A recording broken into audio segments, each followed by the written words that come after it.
Good morning, kababayan. I'm Rolly. I'm Ashley. I'm Vincent. I'm Casey. I'm Jake. I'm Jillian. And we are the Podcast. Good morning.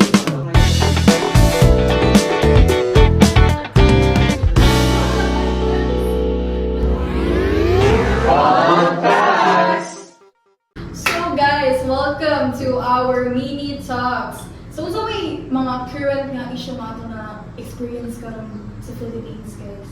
Or sa whole? Sa man no? Pinaka-uso or pinaka-dako kay na issue is the gas prices no tungod sa World War. World War, yes. And Limited na kayo ang pananggas karon. limited kayong gas and dako kay siya epekto ang pagkuan bitaw kay tungod gamay nga to ang mga supply sa gas. So mo to nanagko sa mga presyo sa gas. And dako kay nang epekto kay ang atong country is very much reliant on gases. So, yung dapat kay effect na siya kay atong energy is reliant on gases and ang atong transportation is also reliant on gases.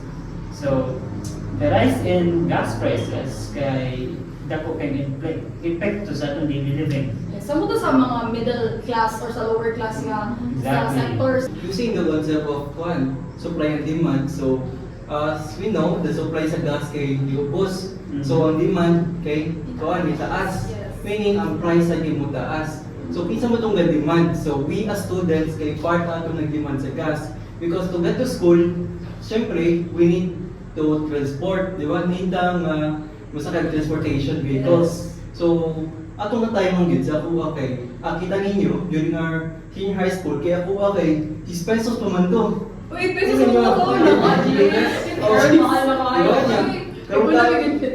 Yung karong college na 20 pesos ako So, ang galing pag-increase sa guys sa gas which is very sudden kay ang atuang fare can increase so at least akong experience 25% which is 5 pesos. So, ang 20 na ako, mo 25 which is very sudden.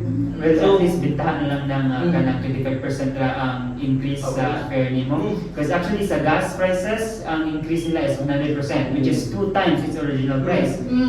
Previously, 50 to 60 pesos na, karon kay i-reach ang 100. So it's very much dako kay epekto. So, yeah. Bulat kayo. Di ba sa tuwang daily needs food?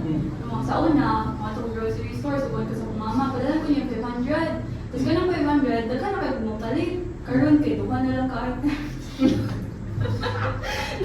Duha na lang ka-items. Di kay yung na di katawa siya namo kay joke kay nganong ni-increase ang transportation fare nga di mo na fare as students, di ba? So Hindi siya fair sa ito guys. minimum ang kuan salary. Dili siya fair. So nganong transportation fare ba na siya? Kawatay mo? Like, mataas ang presyo pero like, ang salary sa mga tao kay, nagyapon. Stay na So, siya. unfair siya. Unfair siya sa, Hindi siya fair. Tapos sa daily life no, kay kanang, sa mga sa mga, for example, kanang mga driver, like, need ba nila magtipid yun kay kanang, pinaragin nila ang sweldo every day ba na ilang sweldo sa like, if ilang sweldo nila itong maog ka ng food, tapos alawan pa sila mga anak, if na sila anak, tapos ang kuan pa, ang kurinti, di ba mag-isod na sila hati sa ilahang sweldo if mas mataas pa ang gas. May lang ko dyan uban nga kanang itong mga customer ba, kanang sakay o mga public transportation, mareklamo sila yung mataas ang prices sa PT. Nagkita man na affected. Like, ang pinaka-grabe ba yun yung napikon kay mga driver, kay kuha niya. Ang kaning mga customer nga uban, kay lisod kay, o kanang dagan kay sila o ipang sulti ba, kung ano mahal naman kayo ang PT na wala sila nagtanaw kung saan na po itong mahal ang gas karoon. Yes.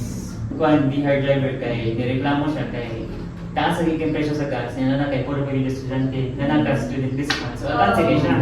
Akan sige ang biyahe kay if kita as students nireklamo sila nang sa katungod pataas sa presyo dili tungod sa kanang ganahan sila. It's because they need to live. Yes. Pero nasa kinasagap nga issue guys about like 3 months daw ko na walay kuryente. Like nahapon mo na, di ba? Like mag-generator ka, tapos like gas na maghihapon. So like, kung sa may mga, kung ano energy. Actually, sa Cuba bitaw, Since wala man sila fuel due to the war, kay sila keep shutdown dyan sila. Like, na-blackout dyan ang kanang country dyan. Ang green mismo. Oo, country mismo. Pero sa lang nagkuhan. Mura recently, ito na hurot na ilang kuhan. Sa nang supply sa oil. Yes. And they need oil to generate electricity. Muna wala na blackout na, no source of electricity. So it is kind of dangerous because kuhan man, kanang electricity is needed for Colombia, kanang for healthcare and how can they survive if there is no electricity that can help them manage their life? Ito, no? How much more kita kay kung nag-declare si President Marcos about sa ng national Energy. Then, di ba, nakaanasag ka ng katong Cuban countries ka ng naudan sa energy, no? Nakita ka na po yung shortage sa energy na rin. Ang iwag pa dyan na actually sa government kay around 4 days work a week. Lagi.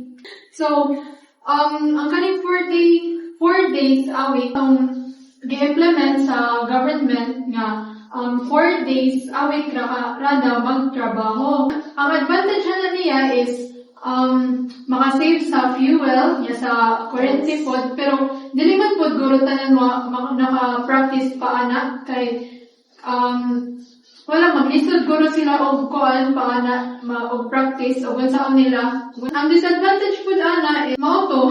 May ka sa technology, di ba? Like, bisag na ka sa balay, mag-use magyapon kang energy. About technology, wifi, data, and something. Magbayad ka magyapon kasi mo kanang maggamit nga. Kuan. Bisundong ito no bisan. May mga nga 4 days work a week, at least na-minimize nila ang transportation fees. Pero Wala nila. actually, mas dako pag yun no nilang magasto individually. Kay kumpara sa una, like if may mga ka mamoto kag ka na sa imong trabahoan, at least ang imong bayad imo lang meeting. Iya, di man ka magbayad sa kuryente or if nakatrabaho saya na ng like business and kanang tubig, at least ka na malibre ka kuryente, libre aircon, libre sa kuan charge na mo na at least actually if you think about it, mas makasave individually ang tao if mo trabaho sila. Kay if may ka 4 day work a week niya, ikaw man ang iyang Friday and Saturday kay sa balay, mas gasto na lang kuryente sa balay kay gusto nila kuryente. Kaysa sa pagkaon. Charge. Oh, diba? So, is it really effective? Yeah, sa transpo pod, like ang mga driver is wala limitasyon sila kay pasahero o makuha na kay ang mga tao kay dili na magtrabaho, dili sila manggawas din. Kaysa naman ay musakay nila. Sino ba ang sasa? Pino ko kay lahat lang gi-make bito na sa government para lang nasa may action na mabuhat. Wala nila na gi-make para sa solution bitaw. I-make nila para kani ang buhat para kailan sila mga people of the Philippines na anas na buhat pero wala sila niyang effective pa nila gibuhat. Marami sila ibuhat. Marami sila ibuhat. But like, how do we prevent inflation? No? Pwede man ito mga kontrolan na.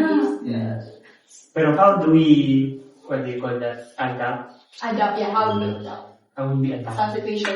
Maybe, of course, smart spending. Yeah. You know, like, of course, sikot kuryente as much as possible, di ka magkalas-kalas, and if, let's say, di ka magpalagi sa imong gibati na sagasan na nahulaan, no? If mugawas ka, make it sure na importante ng gawas kay para safety ba? No, dili lang ng mugawas ng kaya usahay mong kaon. Tingo ba na?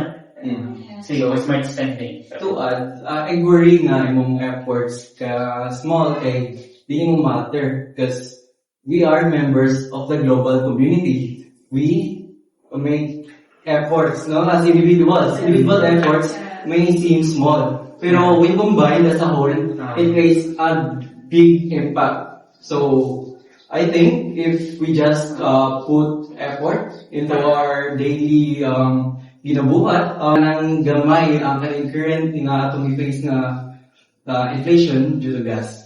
Be resourceful ka guys. Like, if ever nga wala may trabaho or like klase, di ba, like for day, week, no, I don't work or no class, kay gawas na mo sa balay. Hilang ang pag-reconnect with nature. E nga na alam mo guys, yung nature. Hi ka! Dili ka masakay. Lako na lang yun. If magkauwi tayo, kaya lakon. Lakon. Pero if hindi yun, siguro na Dili sa sayang mo pala. Basta lakaw guys, di ba? Mag-resource, maka-save ka. Tapos makakuan pa ka sa kanang pollution din sa kuan kalibutan. So, daghan siya kanang So, pros. No, so diba, natin yung na 45 days na nagong world, diba? And second ito po after ano, Kaya 3 months back out, no? okay, no, to think kay ang atong country is very much reliant on gas, di ba? Like atong kurente, that's on gas, transportation, that's on gas. Yeah, if we already have limited supplies of gas, if mahurot na siya, what will happen? Kaya no, may tahan na lang ganing sa mga bagyo, recently, Bagyo Tino, kay nag-blackout na bigyan, walay kurente. Probintahan lang to, kay do walay kurente, at least may mga generators. But the problem to that is generators are run on fuels. And diesel po dyan ng generator, mga cars, ano? 100 na kapin. Again. So what would happen if mahurot yun? So probably wala ay kurente. If ay kurente, what would happen to us? Depressing kasi sa ato. Pinaka-go back to sa traditional ways of living. Kanang mga LDR relationship, oh my Oh my God. God. Trust na lang guys, trust. Trust your partner. Because Currently na just fine.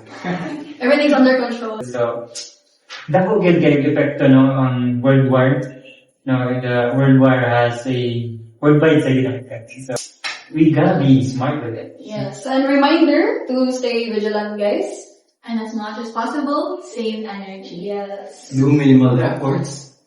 That's how we conclude our first episode, no, today rising prices in the gas. And again, we are. I'm Rolly. I'm Ashley. I'm Vincent. I'm Casey. I'm Jake. I'm Jillian. And we are Hot Facts. Good morning.